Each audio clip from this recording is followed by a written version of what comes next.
바이든 대통령이 이번에 재선을 포기했습니다. 주말에 후보를 포기할 거란 이야기가 있었다가 토요일에 아니다. 결국 일요일에 사퇴를 결단했어요. 48시간에 벌어진 일들인데요. 쿠데타처럼 급박하게 민주당 진영은 바이든이 사퇴는 했지만 내부의 갈등이 복잡한 거 아닌가 이렇게 추정될 정도로 오락가락하는 모습을 보여줬습니다. 바이든은 어떤 얘기를 했었냐면 자신을 후보에서 밀어내는 민주당 의원들에게 화를 냈다. 하지만 자신이 이길 수 없는 후보라는 걸 이제 아니까 사퇴는 결심을 했다라는 겁니다. 적극적인 동의와 내가 희생을 할게 이런 게 아니라 열이 잔뜩 받아 있는데 나오는 거예요. 쿠데타 당해서 축출당한 거죠. 씩씩대면서 나온 겁니다. 그러면서 어떻게 얘기하냐면은 해리스를 지지해라 이렇게 말하면서 나온 거죠. 이런 상황에서 민주당 내에서 똘똘 뭉쳐서 하나의 단일된 후보를 낼 수 있을 것인가? 그렇지 못할 가능성이 있다라는 거죠. 반대로 민주당 입장에서는 트럼프를 확실하게 이길 후보가 있는 상황이 아닌 상태에서 바이든 보고 나가라고 했다는 거는 바이든의 건강 문제가 상당히 심각하다라고 판단을 한 겁니다. 어떻게 해결할 것인가가 중요해지는데 우선은 얼마 안 남았습니다. 107일밖에 안 남았어요. 그런 상태에서 다른 후보가 경쟁력이 있는 것도 아니에요. 그런데도 바이든을 바꿔야 된다?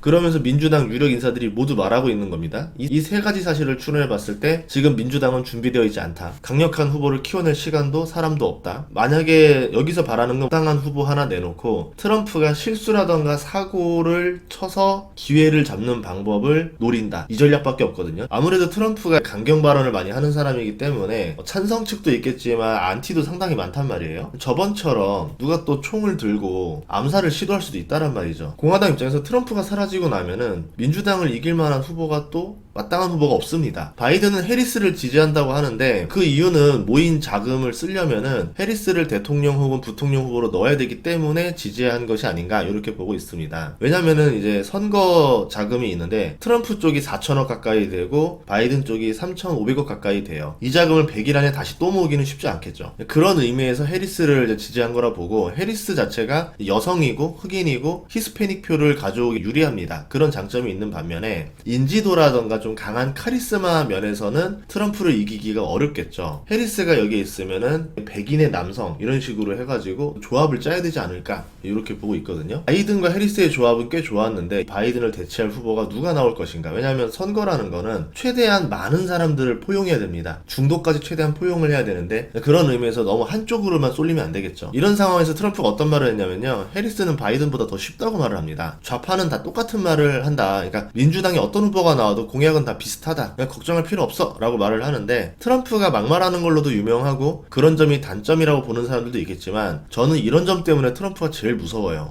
트럼프가 저런 지지를 받을 수 있는 거는 미국인 다수가 하지 못하는 말을 대놓고 하는 게 트럼프기 때문에 지지를 받는 겁니다. 과거에 트럼프가 힐러리를 이길 때 지지율이 낮았어요. 그런데 선거 결과를 열어보니까 트럼프가 훨씬 더 우위에 있었습니다. 대놓고 내가 트럼프를 지지한다 말할 수가 없는 거예요. 그렇게 되면 좀 이상한 사람, 지적을 받을 수 있으니까 힐러리를 지지한다라 그러면 좋은 사람, 생각이 깨어있는 사람 이렇게 지지를 받잖아요. 그러니까 이제 다수의 백인들이 표현하지 못하고 쌓여 있었던 거죠. 그런데 투표로 뒤집어 버린 겁니다. 그래서 나왔던 책이 모두가 진실을 말하지 않고 있다 이런 책이 하나 있었거든요. 다수의 백인들의 불만이 어떤 생각이냐면 왜 우리가 가난해진 건가? 왜 우리가 양보를 해야 되는 건가? 왜 우리 세금으로 다른 나라를 도와줘야 되는 건가? 이런 불만들이 쌓여 있죠. 근데 트럼프는 그거를 과감하게 긁어줍니다. 남미에서 가난한 자들한테 쓰던 선동 방법을 트럼프가 역으로 썼어요. 그러면서 강한 지지를 받았고 과거의 공화당에서는 트럼프를 지지하는 공화당 의원들이 많진 않았거든요. 시간이 지나면서 트럼프를 지지하는 의원들이 훨씬 더 많아졌죠. 과거와 다르게 이번에 트럼프가 대통령이 되면은 트럼프를 제어할 만한 의원들이 많지 않습니다. 더 과격하게 미국이 바뀔 가능성이 있어요. 증시의 리스크라 보는 이유 중에 하나가 그런 이유였던 겁니다. 그리고 과거와 다르게 정치적 올바름 이런 거에 대한 반발 심리가 더 강해졌어요. 과거에는 정치적 올바름이 강했었기 때문에 그거에 대해서 반대하는 의견들이 별로 없었습니다. 근데 최근에는 대놓고 그거에 반대하는 의견을 개진하는 사람들이 나오죠. 대표적으로 일론 머스크가 있죠. 그러면서 일론 머스크, 트럼프 이러니까 동조하는 사람들이 자신있게 자신들의 SNS에서 질러댑니다. 그래서 과거 대비 이거에 반대하는 사람들의 파급력이 더 커질 수 있다라고 보는 거죠. 그럼 해리스라는 사람의 특징은 뭐냐면은 민주당의 공약, 정치적 올바름을 더 잘 드러내는 사람이죠. 문제는 그거 가지고는 이길 수가 없는 카드라는 거죠. 여기에서 중도표까지 가져와줘야 되는데 그럴 만한 후보랑 파트너를 만나야 되는데 그런 후보를 부통령으로 내리 내리고 본인이 대통령 후보가 된다면은 리스크가 있습니다. 과거에 오바마가 당선되던 시절과 지금은 조금 분위기가 다르다라 보거든요.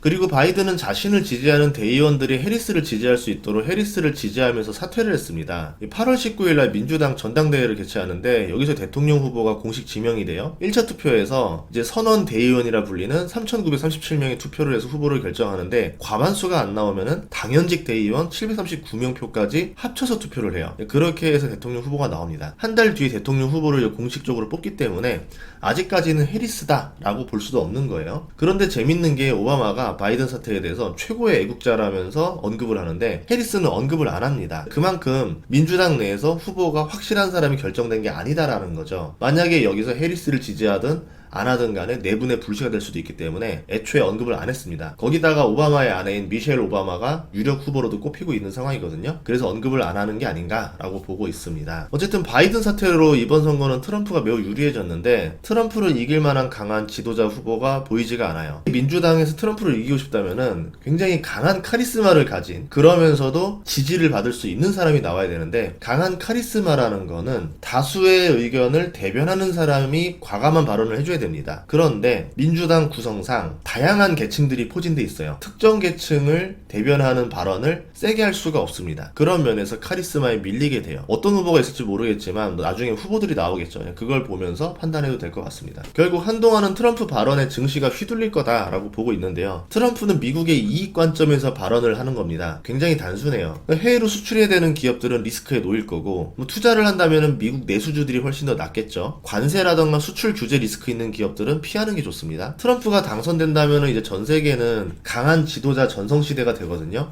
평화보다는 경제적 이익이 우선할 겁니다. 예전에 대항해 시대의 개념으로 생각하면 더 쉬울 것 같아요. 힘의 논리가 더 잘 먹히는 시대가 될 건데요. 수백 년 전에 유럽은 그런 시대였었어요. 자신의 이익을 위해서 전 세계를 식민지화했고 중상주의로 많은 돈을 벌었고 경제적 이익을 독식하면서 살아왔었습니다. 그런데 문제는 식민지 확장이 한계에 도달했어요. 지금의 상황이랑 비슷하죠. 미국도 더 이상 확장할 공간이 없어요. 그런데 중국이라는 새로운 강대국이 나오면서 확장을 하고 싶은데 미국이라는 나라가 많은 곳을 차지하고 있습니다. 여기를 밀어내야 되겠죠. 그래서 어떻게 합니까? 러시아라던가 사우디라던가 브라질이라던가 인도라던가 이런 나라를 설득하면서 조금씩 힘의 균형을 맞춰가려고 하죠. 과거에 식민지 확장이 한계가 도달하니까 벌어진 게 제1차 세계대전이랑 제2차 세계대전이에요. 그러면서 식민지를 다 보내줬죠. 우리 이렇게 살면 안 되겠구나. 전 세계 평화를 위해 힘써야 된다. 그런 아젠다가 모였는데 그 아젠다를 구성했던 사람들은 이제 다 사망했어요. 그 다다음 세대들이 그게 왜 중요한 거야? 아젠다가 왜 중요해? 우리의 이익이 더 중요한 거 아니야? 이렇게 개념이 다시 바뀌고 있는 거죠. 결국은 역사의 흐름대로 돌고 있다. 코로나로 인해서 더 폐쇄적이 되고 먹고 사는 게 더 중요해졌고 강한 지도자를 원하기 시작했습니다. 강한 지도자들은 자국의 이익을 더 중요시할 수밖에 없어요. 안 그러면 자기가 지도자에서 날아가니까 더 강한 주장을 할 수밖에 없겠죠. 중동의 평화라던가 아시아의 평화, 친환경 이런 거를 주장할 만한 지도자들이 이제 많이 남지 않았어요. 자국의 이익이 되는지 안 되는지를 더 중요시 여길 겁니다. 이럴 경우에 힘 있는 나라들이 편을 먹어서 상대 진영의 먹거리를 가져오려고 할 건데 과거에는 아프리카라던가 남미, 아시아 국가들이 식민지였는데 지금은 영토의 개념이 아니죠. 돈 되는 사업이 식민지입니다. 친환경, 전기차, 태양광, 에너지, AI, 반도체, 조선, 바이오, 자동차, 가전 이런 것들 있잖아요. 이렇게 돈 되는 사업을 어느 국가의 기업이 가져가느냐가 식민지입니다. 이걸 가져가기 위해서 서로 치열하게 싸우겠죠. 서로 관세를 부과하고 보복을 하고 수출 규제하고 금융으로 공격을 하고 이제 치열한 전쟁이 벌어질 수 있다라 보거든요. 이런 비물리적인 충돌이 벌어지면 증시는 요동칠 수밖에 없어요. 미국의 트럼프 있죠. 중국의 시진핑 있죠. 러시아의 푸틴 있죠. 사우디의 빈살만 이제 핵심인데 트럼프는 러시아, 사우디랑 친합니다. 그리고 중국에 대해서만 적대적이에요. 그럼 그동안 중국이 러시아, 사우디랑 친했는데 트럼프가 다시 이들을 가져오면은 중국이 역으로 고립될 수도 있어요. 게임 중에 오델로라는 게임이 있거든요. 여기와 여기를 맞추면 가운데가 다 뒤집어지는 거. 트럼프의 전략은 그 전략을 쓸 수 있다라 봐요. 그렇게 중국을 또 한동안 트럼프 임기 4년 동안 고립시켜 놓으면은